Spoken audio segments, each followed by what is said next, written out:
Bem, amigos da internet, bem-vindos a mais um vlog do String Breaker and the Stuff Breakers. E hoje estamos aqui com o Sérgio Ciccone, que falará com vocês daqui em diante, porque ele apresentará as caixas dele. Essa...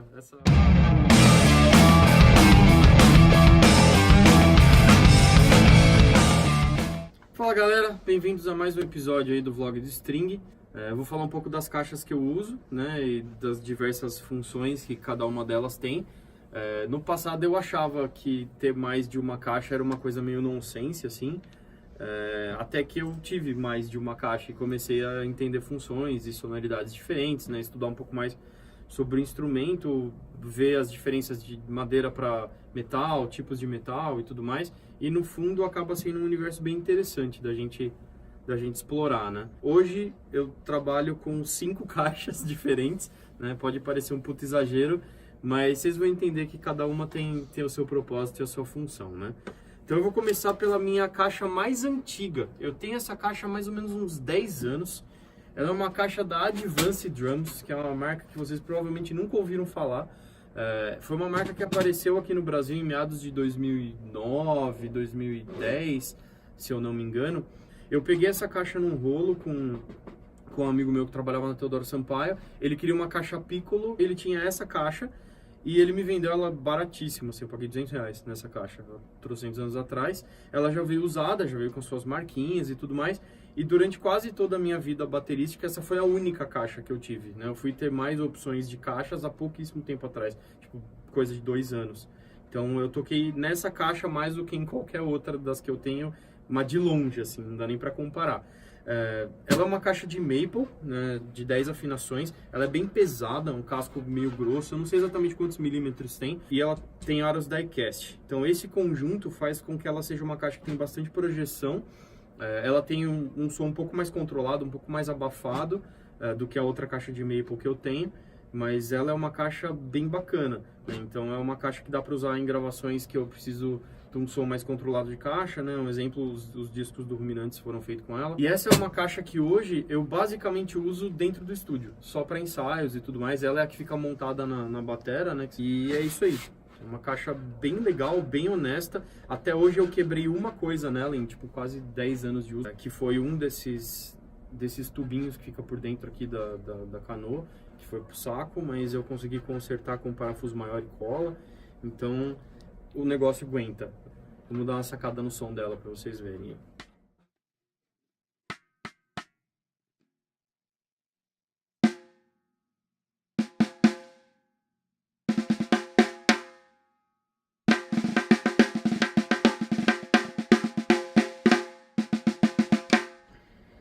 Continuando, a gente falou primeiro da que eu mais usei na minha vida, agora a gente vai falar da que eu mais estou usando atualmente, né? Que é uma Ludwig Supralight, que eu comprei em 2018.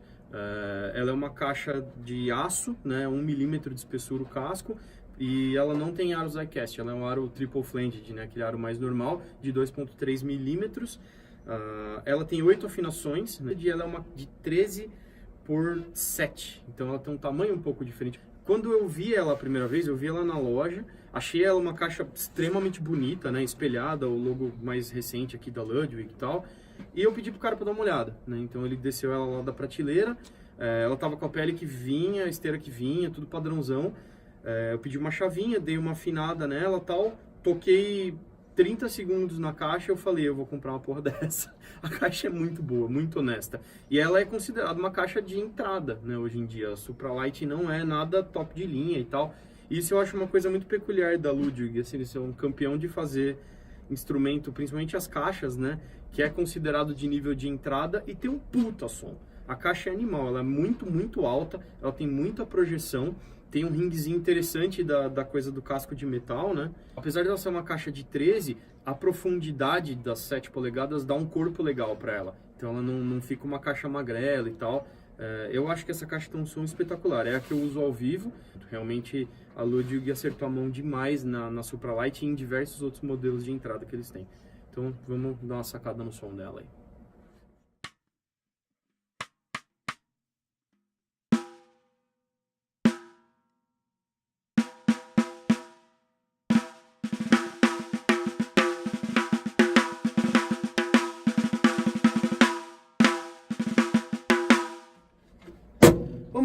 continuando a nossa viagem caixística aqui, agora a gente vai falar um pouco da caixa da Signia, né? Ela é uma caixa de maple, mas ela tem uma construção um pouco diferente da Advance, né? A Advance é um casco normal, um pouco mais grosso, que tem a espessura inteira normal, enquanto a Signia, não só na caixa como em todos os tambores, ela tem a característica de ter cascos mais finos e uma borda de reforço. Então o casco dela, aqui na parte central, né, praticamente a maior parte do casco dela é de 5 mm apenas, e aí ela tem mais 5 mm nas bordas, né, fazendo um reforçozinho. Deem uma olhada aí dentro. A ideia por trás da Signia em geral e dessa caixa também é a coisa de ter mais ressonância no instrumento, né? Então o casco mais fino vibra mais, então eles fazem um anel de reforço só para realmente dar uma sustentação necessária, principalmente nos pontos aqui onde tem mais a pressão da pele, de tudo que está puxando e tal, mas é um casco fino que ressoa mais. Então eu acho que essa caixa, ela soa em geral mais viva do que a Advance. Além disso, ela tem um ringue um pouquinho mais controlado do que as de metal. Então eu acho ela uma excelente opção, principalmente para gravações. Ela tem mais uma coisa bacana, que é aquele muffler interno, acho que dá para ver, tá aqui no cantinho. Então é um mufflerzinho de feltro que você gira esse botão, né, aqui fora, e ele encosta na pele pelo lado de dentro. Então isso você consegue ir gradualmente tirando a quantidade de ringue, de overtones e tudo mais. Então você consegue ter uma caixa bem viva, uma caixa bem sequinha no mesmo instrumento com a mesma afinação. Então isso é um recurso bem legal também. Eu sei que ela é uma caixa muito encorpada e que ela tem o melhor automático de caixa que eu já vi na minha vida. Isso aqui é perfeito. Esse automático da Premier é extremamente preciso, extremamente macio. A esteira não solta por nada, assim, isso aqui é muito, muito bem feito. Então é uma caixa excelente. É a minha caixa principal hoje de gravação. Ela está presente no segundo e no terceiro disco do String. Então dá para vocês verem o som que o Spilak deixou nesses discos. Então vamos dar uma ouvida nela também.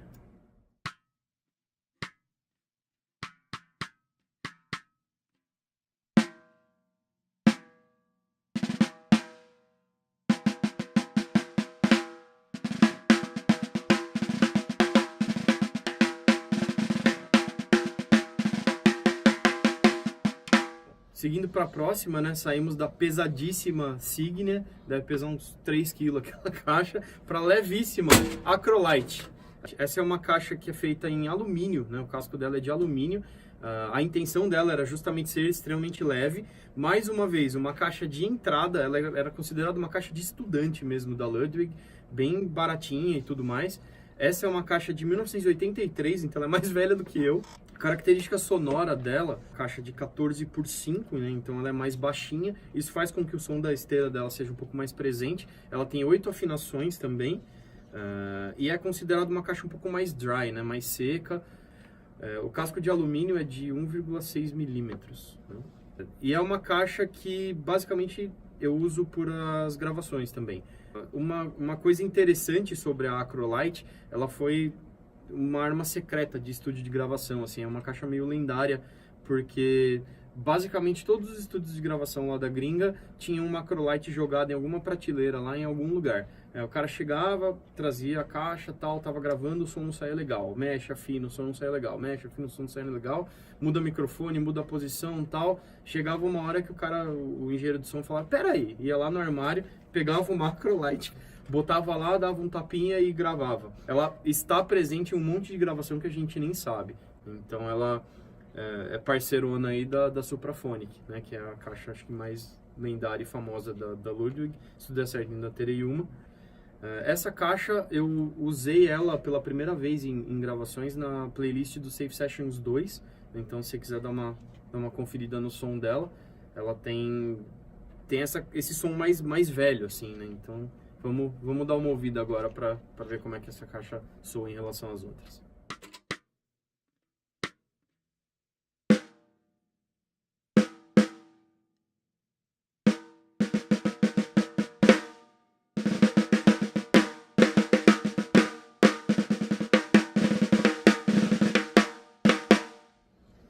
Para finalizar, a gente vai falar da última caixa. Essa é a caixa da Pearl Reading Traveler, aquela bateria pequenininha que eu uso no Safe Sessions ao vivo por aí.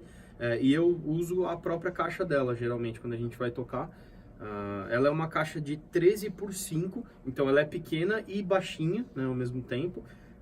Ela tem 6 afinações somente, então comparado com as outras aí, ela realmente é uma caixa para ser portátil, leve e não tão profissional, não tem aquele som todo e tudo mais, mas ela é uma caixa mais barata, uma caixa, eu acho, extremamente honesta, assim, pelo preço que vale uma caixinha dessa daqui, com pele boa, bem afinado, ela consegue tirar um som bem bacana. Em geral, eu uso rods nela ainda, para completar o fato dela ter um pouquinho menos de volume pelo tamanho e pela composição dela. Com as rods, então, ela vai mais para baixo ainda. Como a ideia do Safe Sessions é justamente esse show mais controlado, ela funciona melhor do que as outras, né? Então tudo você vê que tem função. O maior defeito dela é o automático, porque o automático dela abre enquanto você está tocando. Eu já tentei regular, colocar pressões diferentes na esteira, tem um parafusinho aqui do lado, né, que teoricamente é onde você aperta para ele segurar e não adianta, ele não fica. Então eu botei uma fitinha com velcro aqui, que basicamente só trava a parte que abre do automático no parafuso e o problema está resolvido. Então vamos dar uma conferida no som dessa também.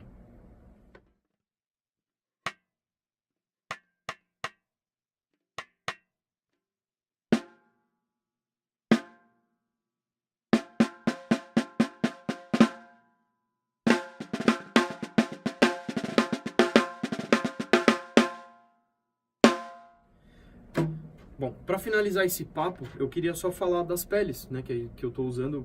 É a mesma pele em todas as caixas, praticamente. Eu estou usando as Remus Controlled Sound X, ou Controlled Sound X.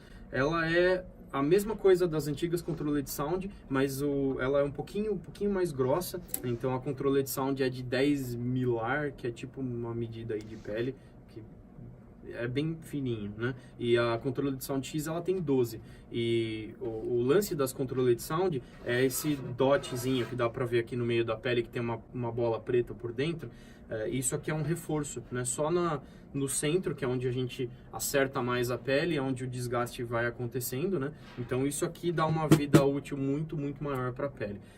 Eu me adaptei extremamente bem com essa pele. Acho que ela tira um puta som e eu tô usando ela em caixas de características sonoras extremamente diferentes e ela funcionou até hoje para todas. Eu achei uma pele extremamente versátil e extremamente durável, né? Então isso é um fator muito importante, principalmente vivendo aqui no Brasil, onde tudo custa muito caro, né?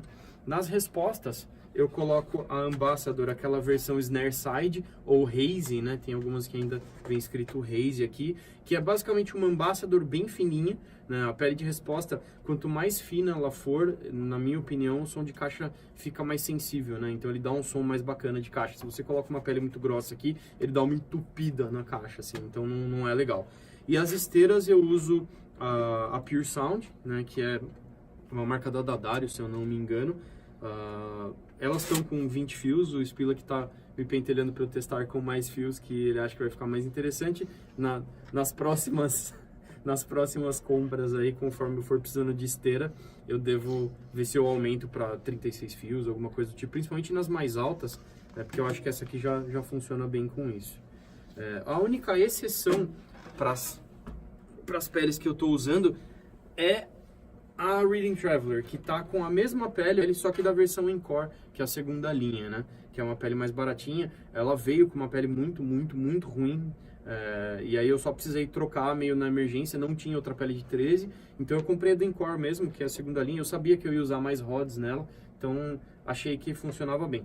A minha única ressalva para a Encore Controlled Sound é que, pelo menos neste modelo aqui que eu peguei, o dot vem por cima e não por baixo da pele. Ou seja, quem toma a pancada é o dot. E aí ele vai trincando. Vocês podem ver aqui que já tem umas falhazinhas. Então, mancada da Encore aí, que eu acho que o dot funciona muito melhor por baixo da pele, né? E aí, sobre pele de resposta, aí sim eu acho que dá para usar a Encore numa boa. Apesar dela ser segunda linha, né, da Remo, se eu não me engano, a Advance tá com uma Encore embaixo e funciona muito bem. A de cima faz mais diferença, né? Tanto em durabilidade quanto em característica sonora mesmo. Bom, resumindo, é isso aí. Espero que vocês tenham gostado, né, de fazer essa viagem por todas essas caixas bacanas junto comigo. Me deem sugestões aí de o que vocês acham que vale a pena testar, que vale a pena conhecer, seja pele, seja modelos de caixa diferente, afinações e tudo mais. Vamos trocar essa ideia que é sempre legal, eu estou sempre disposto a aprender mais e conhecer mais, principalmente sobre batera, né, que é um universo que eu gosto tanto. E se inscrevam no nosso canal para ver mais vídeos como esse, vídeos da gente tocando ao vivo, vídeos da gente viajando por aí, falando bobagem e dando risada. É sempre bacana trazer vocês para esse convívio mais próximo com a banda, né? Então se inscrevam no canal, apertem o sininho aí que está em algum lugar que a gente nunca sabe onde é. Ó, o dedo do Espila que vai indicar. É aí. Então apertem o sininho aí. E a gente se vê na quinta-feira.